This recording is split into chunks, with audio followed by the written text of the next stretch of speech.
Yes, नमस्कार my friend. आज हम लोग देखेंगे वर्ल्ड वॉर 2 कैसे शुरू हुआ, उसमें हमारे भारतीय ब्रिटिश इंडिया का क्या स्टेटस था। उसके बाद कैसे हमारे सोल्जर साथ दिए, किस कारण, और आगे हम कांग्रेस सेशन में देखेंगे कि उनका क्या स्टैंड होता है। और आगे क्रिप्स मिशन आता है, फिर क्विट इंडिया मूवमेंट आता है, इसका क्या रोल होता है इंडिया में। फिर क्विट इंडिया मूवमेंट के बाद का क्या स्ट्रगल करता है इंडियन नेशनल मूवमेंट में आगे का हम देखेंगे। तो शुरुआत करते हैं वर्ल्ड वॉर 1, जो कि 1 सितंबर को जर्मनी ने अटैक किया था पोलैंड पर, जिससे वर्ल्ड वॉर 1 शुरू हो गया था। इसमें अलाइड ग्रुप और एक्सिस ग्रुप, दो ग्रुप देखने को मिलता है, जिसमें हम अलाइड ग्रुप में देखेंगे पोलैंड, फ्रांस, यूके, रसिया, जो कि जून 1941 में ज्वाइन करता है अलाइड ग्रुप को, और यूएसए जो कि दिसंबर 1941 को ज्वाइन करता है। और एक्सिस पावर में हम लोग को जर्मनी, इटली एंड जापान, ये 3 कंट्री देखने को मिलते हैं। यहाँ पे हम लोग देखते हैं कि एक्सिस ग्रुप में जो जर्मनी और इटली था, यहाँ पे कुछ ऐसे पावर का राइज होता है जिसका सबसे बड़ा कारण था वर्ल्ड वॉर 1, जिसमें बेनितो मोसोलिनी जो कि पीएम हैं और इटली के, वहाँ पे फासिज्म को सपोर्ट करते हैं। फासिज्म का मतलब होता है एक प्रकार का डिक्टेटर जो कि केवल देश के भलाई के लिए ही सोचे, ना कि समाज या लोगों के बारे में सोचे। केवल देश की भलाई सही है तो वही होनी चाहिए। और दूसरा हम देखते हैं जर्मनी के जो चांसलर होते होते हैं और अभी भी होते हैं, एडोल्फ हिटलर, जो कि नाजिज्म पॉलिटिकल फिलोसफी को सपोर्ट करते हैं। नाजिज्म जो कि फासिज्म के ही जैसा है, लेकिन इसमें कहते हैं कि रेशियल डिस्क्रिमिनेशन को बढ़ावा देना चाहिए और जो दूसरे धर्म हैं उनको हटाना चाहिए। जैसे कि ज्यूस थे उस समय, ज्यूस का बहुत ज़्यादा ग्रोथ हो रहा था, उनको कम करने के लिए कहा गया और उनको मारा तक गया इस वर्ल्ड वॉर 1 में। यहाँ पे हम लोग देखते हैं कि भारत का क्या स्टैंड रहता है। यहाँ पे वाइसराय उस समय थे लिलिथगो, जो कि एकदम प्योर इम्पेरियलिज्म थे। उन्होंने 3 सितंबर 1939 को डिक्लेयर करते देते हैं कि इंडिया विथ ब्रिटेन, जो इंडिया है वो ब्रिटेन के साथ है और ब्रिटिश के साथ हैं। फिर कांग्रेस का स्टैंड एट वार्धा मीटिंग होता है, आगे चलकर वार्धा सेशन होता है, स्पेशल सेशन 10 से लेकर 14 सितंबर 1939 में। यहाँ सपोर्ट को लेकर बात ये होता है कि क्या हमें अलाइड ग्रुप या ब्रिटिश के तरफ रहना चाहिए, जिसमें एग्रेशन डेमोक्रेसी की बात की जा रही है। एग्रेशन नहीं है उसमें, डेमोक्रेसी की बात की जा रही है। और दूसरा सपोर्ट ये है कि axis group Italy, Germany, Japan को सपोर्ट किया जाए। तीसरा ये स्टैंड है कि किसी को सपोर्ट नहीं किया जाए। और चौथा ये है कि इससे फ़ायदा उठाकर सिविल डिसोबीडिएंट मूवमेंट को लाना चाहिए और बड़ा आंदोलन लाना चाहिए। इसमें गांधी जी का इसमें ये स्टैंड रहता है कि मैं नॉन वायलेंस जैसे फिलोसफी को मानता हूँ और फासिज्म के एकदम खिलाफ हूँ, अगेंस्ट फासिज्म। लेकिन वो चाहते हैं कि wanted to help allied with before the India should be given freedom, इससे पहले भारत को आज़ादी मिल जाए। और ये मास स्ट्रगल को सपोर्ट नहीं करते हैं इस सिचुएशन में कि मास स्ट्रगल नहीं होनी चाहिए। और जवाहरलाल नेहरू जी कहते हैं कि जस्टिस होगा इसी में कि ब्रिटिश, फ्रांस, पोलैंड को सपोर्ट किया जाए और इम्पेरियलिस्ट पावर का रीज़न ही था कि वर्ल्ड वॉर 1 का जन्म हुआ था, उस कारण ये सब सिचुएशन क्रिएट हुआ है। और इसमें कहते हैं नेहरू जी कि no Indian participation till freedom of India, यानी कि फ्रीडम ऑफ इंडिया जब तक नहीं मिल जाता तब तक हम लोग सपोर्ट नहीं करते हैं। लेकिन सुभाष चंद्र बोस वही कहते हैं कि अपॉर्चुनिटी को फ़ायदा उठाना चाहिए फ्रीडम के लिए, हो सके तो जर्मनी को भी सपोर्ट करना चाहिए। जेपी नारायण जी और आचार्य नरेंद्र देव इनके सपोर्ट में होते हैं। उसके बाद कांग्रेस वर्किंग कमेटी अपना रिजोल्यूशन देती है at Wardha session, India could not be part of world war 2 because freedom was denied to India. ये जो अलाइड ग्रुप है ये फ्रीडम डेमोक्रेसी की बात कर रही है, लेकिन वहीं हमारे भारत के लिए फ्रीडम कुछ नहीं है, इसलिए हमें मिलना चाहिए, फिर हम सपोर्ट कर पाएंगे।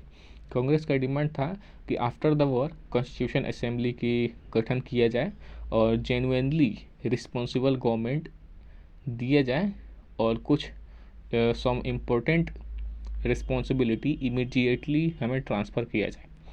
गवर्नमेंट का रिस्पॉन्स आता है कि लिलित को यूज़ करते हैं मुस्लिम लीग और प्रिंसली स्टेट को अगेंस्ट कांग्रेस और मॉडिफाई, उनका कहना है लिलिथको का कि मॉडिफाई कर देंगे हम लोग गवर्नमेंट ऑफ इंडिया एक्ट में। ये है यहाँ पे ये कर रहे हैं government response. Modify government of India act 1935, divide and rule की पॉलिसी पे ये लोग चलते हैं, कहते नहीं हैं लेकिन हम लोग समझ जाते हैं कि डिवाइड एंड रूल हो रहा है। कांग्रेस मिनिस्ट्रीज रिज़ाइन कर देती है इन अक्टूबर 1939 में। मुस्लिम लीग एंड बाबा साहेब अम्बेडकर कहते हैं कि डे ऑफ डिलीवरेंस, योम ई निजात का दिन है आज, 22 दिसंबर 1939 को मनाते हैं। और यहाँ पे पीरपुर रिपोर्ट 1938 में पब्लिश करते हैं कि मुस्लिम सफरिंग बाई AK फजलुल हक, कहते हैं कि मुस्लिम सफरिंग कर रहा था इस कांग्रेस मिनिस्ट्री से। फिर शरीफ रिपोर्ट आता है बिहार प्रोविंस में, वो कहते हैं कि जो कांग्रेस था, कांग्रेस का जो भी मिनिस्ट्री गवर्नमेंट चल रहा था वो प्रो हिंदू और एंटी मुस्लिम थे। जनवरी 1940 में डोमिनियन स्टेटस लिलिथको जी बात करते हैं कि हम लोग डोमिनियन स्टेटस आपको दे देंगे। फिर हम आगे देखते हैं कि मार्च 1940 में रामगढ़ में सेशन होता है, वो इनका क्या नाम है, कांग्रेस का, इंडियन नेशनल कांग्रेस का सेशन होता है। इसके प्रेसिडेंसी मौलाना आज़ाद को दिया जाता है और यहाँ पे 5 साल के लिए इनको प्रेसिडेंटशिप दे दी जाती है कि 5 साल तक कोई भी सेशन नहीं होगा, केवल मीटिंग होगा वर्ल्ड वार के चलते। और 5 साल नहीं कहा जाता है, वैसे 5 साल हो ही जाता है वार के चलते। और यहाँ मुस्लिम से उसी महीने में, मतलब कांग्रेस सेशन के बाद यहाँ पे लाहौर में मुस्लिम लीग सेशन करती है, उसको भी हम देखेंगे थोड़ी देर में। और मौलाना आज़ाद डिक्लेयर करते हैं कि फासिज्म को सपोर्ट नहीं किया जाएगा, नासिज्म को भी सपोर्ट नहीं किया जाएगा, ब्रिटिशर्स को भी सपोर्ट नहीं किया जाएगा। हम लोग केवल इंडिपेंडेंस चाहते हैं, इंडिपेंडेंस मिलेगा फिर हम ब्रिटिश को सपोर्ट करेंगे। सिविल डिसोबीडियंस मूवमेंट किया जा सकता है अगर गांधी जी चाहें तो। और वहीं फिर हम देखें कैसे कि 22 मार्च को मुस्लिम सेशन लाहौर में बुलाती है, जिसको लीड करते हैं जीना जी, और वो वहाँ पे 2 नेशन थियोरी रेजोल्यूशन पास करते हैं बाई फजलुल हक। यहाँ पे एरिया नोट स्पेसिफाई होता है कि कौन सा एरिया होगा, कहते हैं कि मुस्लिम मेजॉरिटी जहाँ पे एरिया होगा वहाँ पे हम लोग अलग नेशन की बात करते हैं। इसमें ज़्यादा तो नहीं कह सकते हैं, लेकिन कहते हैं कि हमको 2 नेशन चाहिए। फिर आगे हम अलग अलग लोगों की फ़िलॉसफी देखें तो गांधी जी एक तरफ हैं, उसी तरफ सी राजा गोपालाचारी हैं और पटेल भी उसी तरफ हैं। एक फ़िलॉसफी है जिन्ना की, मुस्लिम लीग, अंबेडकर जी, हिंदू महासभा, वीडी सावरकर, कि हम लोग एकदम सपोर्ट नहीं करेंगे, नहीं करना चाहिए। और जवाहरलाल नेहरू का लेफ्ट विंग लीडर और सुभाष चंद्र बोस इधर लाई करते हैं इनकी फ़िलॉसफी। उसके बाद होता है कि द अगस्त ऑफ वॉर आता है अगस्त 8 को 1840 में। इसमें कहा जाता है अगस्त ऑफ वॉर में कि वायसराय के एग्जीक्यूटिव काउंसिल को एक्सपेंड किया जाएगा और उसमें इंडियंस को बढ़ाया जाएगा और वार एडवाइजरी काउंसिल की गठन की जाएगी। आफ्टर वार कहा जाता है इसी में अगस्त ऑफ वॉर में कि कॉन्स्टिट्यूशनल मेकिंग बॉडी बनाई जाएगी जिसमें मेनली इंडियंस होंगे और डोमिनियन स्टेटस आपको दिया जाएगा। जो कॉन्स्टिट्यूशन मेकिंग बॉडी था, इसमें कॉन्स्टिट्यूशनल सब्जेक्ट जैसे कि डिफेंस, माइनॉरिटी राइट, डिफेंस जो होगा वो ब्रिटिशर्स के पास रहेगा, माइनॉरिटी राइट की बात की जाएगी, ट्रीटी विथ स्टेट्स की बात की जाएगी, ऑल इंडिया सर्विसेज में इंडियंस की पार्टिसिपेशन की बात की जाती है। और इसमें हम देखते हैं कि मुस्लिम लीग और सारी जो पार्टियां थीं अपना अपना मत रखती हैं। मुस्लिम लीग तो वीटो की लाइक करती है, जैसे कि कहते हैं कि अगस्त ऑफर में कि अगर कोई भी पार्टी या फिर कोई भी समुदाय ग्रुप अगर इससे क्रिटिसाइज़ करेगा तो हम लोग ये ऑफ़र नहीं देंगे आप लोग को। तो यहाँ पे वीटो को तो लाइक करते हैं, लेकिन और सब जो भी था डोमिनेंट स्टेटस से खुश नहीं हो पाते हैं। कांग्रेस एकदम रिजेक्ट कर देते हैं। मुस्लिम लीग केवल वीटो को ही वेलकम करती है, लेकिन वो पार्टीशन चाहती है। इन जुलाई 1941 में वायसराय एग्जीक्यूटिव काउंसिल को एक्चुअली एक्सपेंड कर देते हैं और 12 में 8 मेंबर इंडियंस को रख देते हैं, जिसमें डिफेंस, फाइनेंस और होम को ब्रिटिशर्स तक ही रखा जाता है। और नेशनल डिफेंस काउंसिल के लिए एडवाइजरी काउंसिल भी यहाँ पे स्थापित कर दी जाती है, इसमें डेवलपमेंट कर। फिर हम देखते हैं कि इन सब के चलते हुए इंडिविजुअल सत्याग्रह या दिल्ली चलो सत्याग्रह मूवमेंट गांधी जी के द्वारा शुरू किया जाता है अक्टूबर 1940 में।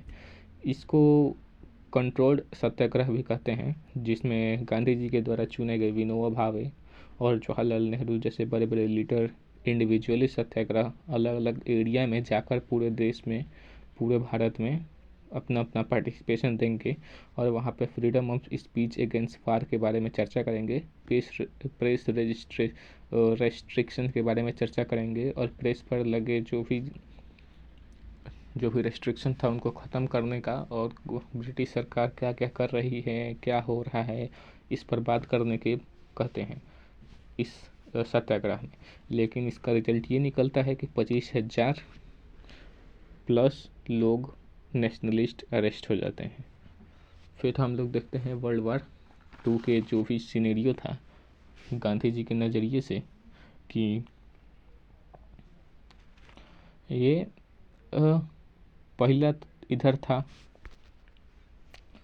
फ्रैंकलिन डी रूसोवेल्ट, जो कि यूएसए के प्रेसिडेंट थे, और यहाँ के प्राइम मिनिस्टर थे यूके के चर्चिल, विंस्टन चर्चिल।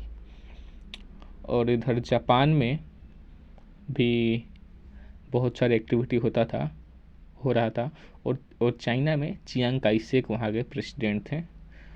यहाँ पे हम लोग देखते हैं कि Gandhi ji Chiang Kai Shek का चिट्ठी आता है गांधी जी को कि हमको सपोर्ट कीजिए, लेकिन गांधी जी सपोर्ट नहीं करने का बात करते हैं, और गांधी जी का चिट्ठी फ्रैंकलिन डी रूजवेल्ट यूएसए के प्रेसिडेंट तक जाता है, जिसमें pressurise and freedom of India की बात की जाती है, लेकिन वहाँ से कोई भी चिट्ठी गांधी जी को नहीं आता है।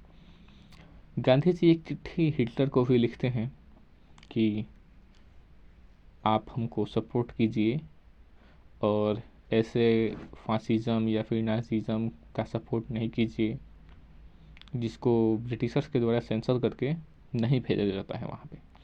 वहीं पे यहाँ पे जापान जो था वो एशियाटिक्स फिलोसफी के द्वारा इधर भारत के करीब या फिर साउथ ईस्ट एशिया को खंगालने की कोशिश कर भी रहा था, और यहाँ से चाइना को सबसे बड़ा डर था कि जापान इस पे अटैक ना कर दे। और जून 1941 को से पहले पैक्ट था हिटलर, जर्मनी और रसिया के बीच कि हम आपस में झगड़ेंगे नहीं, लेकिन हिटलर अपने ओवर कॉन्फिडेंस में आकर रसिया को जून 1941 में अटैक कर देता है, जिससे रसिया भी अलाइड ग्रुप को शामिल कर लेता है और जर्मनी के खिलाफ युद्ध का ऐलान कर देता है। वहीं पे जो जर्मनी था वो नवंबर दिसंबर 1941 को, लास्ट 1941 में यूएसए के पर्ल हार्बर आइलैंड को अटैक कर देता है, जिससे यूएसए भी अलाइड ग्रुप को शामिल कर देता है और अलाइड ग्रुप बहुत ही ताकतवर हो जाता है, और इधर से एक्सिस पावर कमज़ोर पड़ने लगता है। फिर हम आगे देखेंगे कि दिसंबर 1941 को कांग्रेस वर्किंग कमेटी एक रेजोल्यूशन पास करती है कि हमें इंडिपेंडेंस तो चाहिए, और यहीं पे इंडिविजुअल सत्याग्रह को कॉल ऑफ कर दिया जाता है।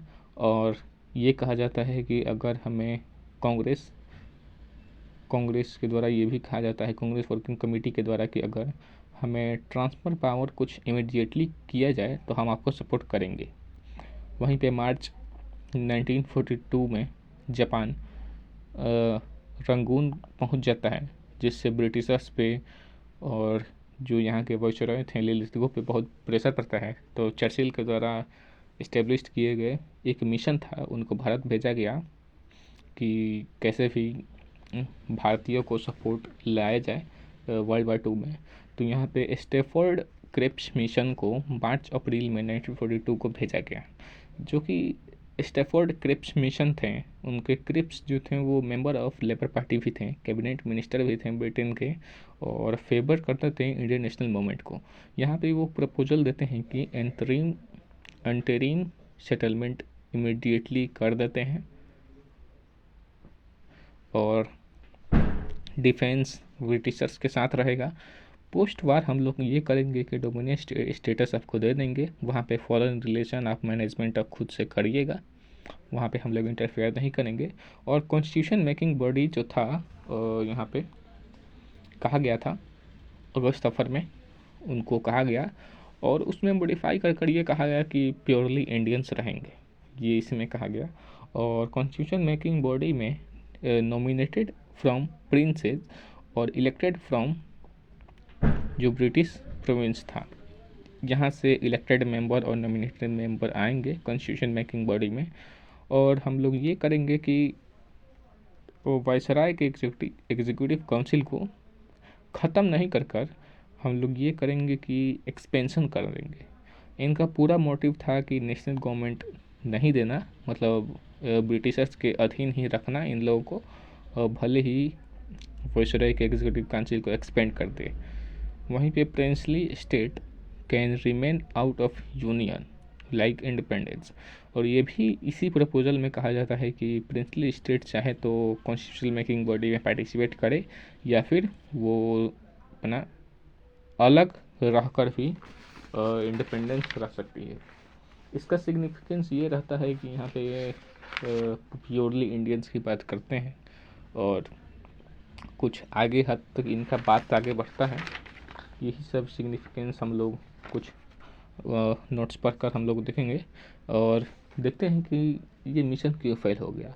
कांग्रेस का ऑब्जेक्शन था कि हम लोग को डोमिनियन स्टेटस नहीं चाहिए, हम लोग को केवल इंडिपेंडेंस ही चाहिए।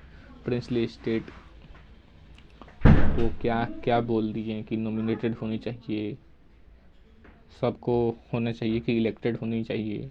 ये कहते हैं कि right to state of province, independence क्या बात कर दिए, ये सब का है, ये सब नहीं होनी चाहिए। इमीडिएट ट्रांसफ़र पावर करिए हमको, और जो डिफेंस मैटर्स था वो हमारे पास होने चाहिए, तभी आपकी बात मानेंगे। और वायसराय जो थे, वायसराय क्या होता है, जब हम इंडिपेंडेंस होंगे तो हमको नेशनल गवर्नमेंट चाहिए। इन सब कारणों से ये कांग्रेस ऑब्जेक्शन डालती है। फिर मुस्लिम लीग ऑब्जेक्शन ये डालती है कि सिंगल इंडियन यूनियन नहीं होनी चाहिए, डबल इंडियन यूनियन होनी चाहिए, एक अलग देश की मांग ये लोग कर रहे थे। The right to self determination की बात कर रहे थे। अदर ग्रुप जो भी थे वो भी ऑब्जेक्शन लगाते हैं कि हिंदू महासभा जैसे कहते हैं कि राइट टू स्केड, कि ये सब राइट टू स्केड क्या क्या बात कर रहे हैं, ये नहीं होनी चाहिए। Depressed class no allied with Ambedkar, Ambedkar ji इनसे नहीं अलाइड करते हैं। सिख कहते हैं कि पंजाब टेक अवे, पंजाब को अलग किया जाए। अदर फैक्टर होता है कि टेक इट और लिव इट।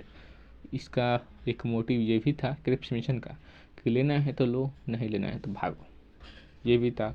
इन सब कारणों की वजह से गांधी जी द्वारा क्विट इंडिया मूवमेंट अगस्त 1942 को शुरू किया जाता है। इसके बैकग्राउंड की बात करें तो इसका फैक्टर रिस्पॉन्सिबल था कि फेलियर ऑफ क्रिप्स मिशन हो गया था, आगे कुछ डेवलपमेंट देखने को नहीं मिल रहा था। इकोनॉमिक इम्पैक्ट ऑफ वार के चलते सारे इकोनॉमिक्स में महंगाई, इन्फ्लेशन बढ़ रहा था, फैमिन आ गया था, यहाँ पे साइक्लोन आ रहा था, कोई भी रिलीफ नहीं मिल रहा था। रेशियलिज्म होता था वार में, कि मान लीजिए कि यहाँ से जापान जो रंगून म्यांमार में घुस रहा था, वर्मा में, तो वहाँ पे इंडियन जो आर्मी थे, इंडियन सोल्जर के साथ डिस्क्रिमिनेशन होता था, रेशियलिज्म का सामना करना पड़ता था इंडियन और ब्रिटिशर्स के बीच। और यहाँ पे हम लोग देखते हैं सबसे बड़ी पॉलिसी के बारे में, जो कि डैनियल या स्कॉच्ड पॉलिसी का नाम आता है। इसके द्वारा हम ऐसे समझ सकते हैं कि स्कॉच अर्थ पॉलिसी ये होता है कि मान लीजिए कि कहीं पे कोई अपोजिट वाले चैलेंजिंग ग्रुप हमको अटैक करते हैं, हम कमज़ोर पड़ रहे हैं, जैसे कि जापान मान लीजिए मिदनापुर या फिर आसाम में अटैक कर दिया, तो वहाँ पे सब कुछ मिटा कर भागो वहाँ पे, या फिर ग्रेन हो, बोट हो, अनाज हो, नाव हो, कुछ भी हो, अनाज उनाज जला करके भागो कि कोई सबूत ना मिले। इन कारण से हमारे बंगाल में और असम में और नॉर्थ ईस्ट स्टेट में बहुत सारे फैमिन देखने को मिलता है।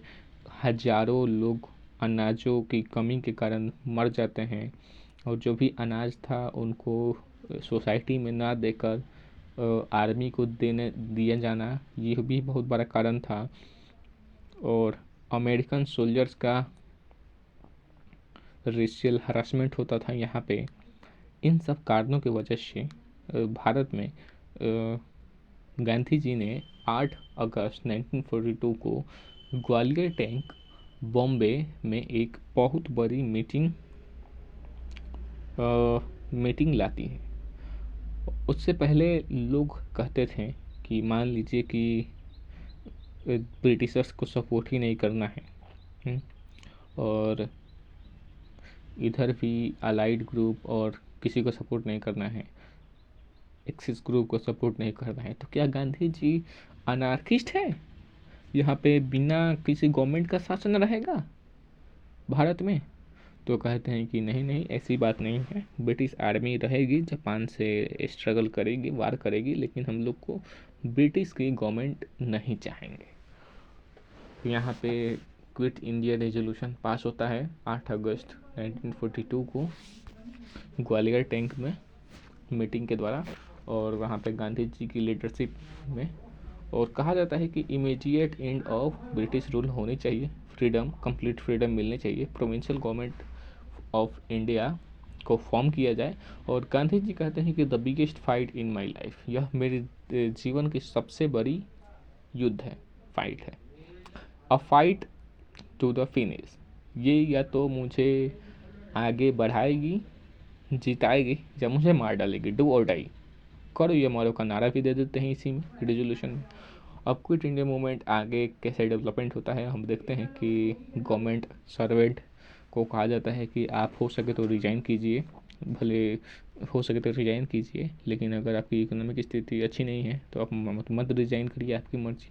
सोल्जर्स को कहते हैं कि आप मत हटिए, आप लड़िए, जापान के साथ लड़िए, लीव मत लीजिए। स्टूडेंट को कहा जाता है कि अगर आपकी इच्छा हो, if confident then leave from studies, हमारी मूवमेंट में जुड़िए।